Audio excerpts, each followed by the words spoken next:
राधे राधे गुरुजी। जी गुरुजी मेरा आपसे ये क्वेश्चन है, 17 तारीख को मेरी वाइफ ने आपसे कुछ क्वेश्चन करे थे, उसमें थोड़ा सा परिवार के बारे में ही बोल दिया था, तो उस पर कुछ लोगों ने गलत कमेंट्स करके और उसको आगे प्रकाशित कर दिया।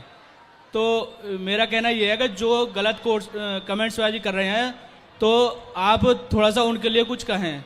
ठीक है, बाकी कोई दिक्कत नहीं है, मैं हमेशा मैं अपनी वाइफ के साथ हूँ, पत्नी के साथ ही रहो। ऐसा लोग कहते हैं उससे कोई फर्क नहीं पड़ता, कहने दो, इस पर ध्यान मत दो। जी गुरुजी। लोग क्या कहते हैं कोई बात नहीं, उनका मन तो निश्चल था, तो उन्होंने आके कह दिया सब। जी गुरुजी। बाकी इससे कोई फर्क नहीं पड़ता। जी गुरुजी। तो आप प्रेम से कौन से क्या थे, क्या कहा था उन्होंने?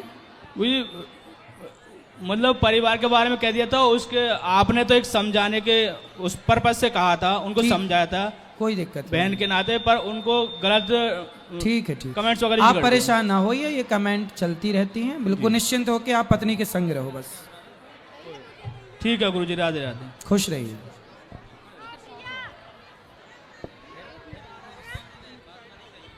गुरुजी 1 मिनट आप वाइफ से बात कर लीजिए। बात करें। राधे राधे गुरुजी। जी गुरुजी, मैंने कुछ ऐसी बात नहीं बोली थी आपसे, आप परेशान होने की जरूरत भी नहीं है, लेकिन जो अज्ञानी लोग हैं वो महिलाओं को बहुत गलत तरीके से सोशल मीडिया पर प्रस्तुत कर देते हैं। सही है।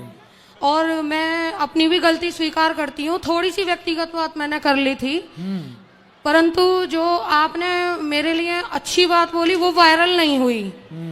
अब आपने मुझे मोटी बोल दिया तो इसलिए लोग बहुत गंदे गंदे कमेंट्स कर रहे हैं, अज्ञानी लोग। कहने दो, लोगों के कहने से क्या होता है, कुत्ता भौंकता है ना, जी जी, हाथी चला बाजार कुत्ते लगे हजार। जी गुरु। देखो जीवन में जब कोई आपको कुछ गलत कहे, गाली दे, तो समझना कि हमारे कोई पाप होंगे, वो पाप कट रहे हैं। जब हमें कोई आलोचना करे, हमें कोई गाली देना, तो समझना चाहिए कि हमारे से कोई कभी पाप हुआ होगा, वो कट रहे हैं इस बहाने। ठीक है जी गुरुजी, हमें परेशानी हो गई थी, मतलब फ्रैंकली रहो, बिंदास रहो, हंसो मुस्कुराओ, लोगों के चक्कर में ना पड़ो। ठीक है, प्रणाम व्यास जी को, कोट कोट प्रणाम। जी जी व्यास जी, मेरा 2 प्रश्न है, बोलो। भागवत से ही जी, कि कितने तत्व हैं, कितने गुण हैं और कितने प्रकार की प्रलय है, और उनमें कहाँ तक का नाश हो जाता है? 4 प्रकार के प्रलय होते हैं, 24 तत्व बताए गए हैं। कृष्णात् परम किमपि तत्व हम न जाने, कृष्ण सहित 25 तत्व हैं। और क्या पूछा आपने? कितने तत्व हैं, कितने गुण हैं? 3 गुण है, सत्व गुण, रजोगुण, तमोगुण। और कितने प्रकार की प्रलय है? और 4 प्रकार के प्रलय हैं। उनमें कहाँ तक का नाश हो जाता है? 4 प्रकार के प्रलय हैं। एक निमित्त प्रलय है, सामान्य जो हमारा शरीर बन रहा है और रोज हम मर रहे हैं, हमारे अंदर के सेल्स रोज मरते हैं, रोज बनते हैं, एक ये प्रलय है। एक ये प्रलय है कि हम संसार को देखते हैं, बदलाव ये बदल रहा है, ये प्रलय है ना। एक प्रलय होता है जो विनाशकारी, कभी कभी जैसे सुनामी लहर आ गई तो गांव के गांव डूब गए, ऐसे। और एक प्रलय होता है जो आखिरी पूरा संसार ही समा जाता है भगवान में, वो है। दूसरा प्रश्न गुरुजी मेरा ये है जी कि जब महाप्रलय में सब कुछ नष्ट हो जाता है तो परमात्मा का वास कहाँ रहता है? भगवान नारायण तो जल में ही रहते हैं, नारायण ही उनका नाम है। नारायण, नार में जो शयन करें वो नारायण। जी मतलब गुरुजी, जल। ये और बताइए, जब 5 तत्वों में से एक जल है, हाँ, और जल में नारायण का मतलब होता है, नार कहते हैं जल को, अयन कहते हैं घर को। ठीक है, जिसका जल में घर है, ठीक है, तो 5वें तत्व से 6ठा तत्व नहीं, तो फिर ये जल कहाँ से आया?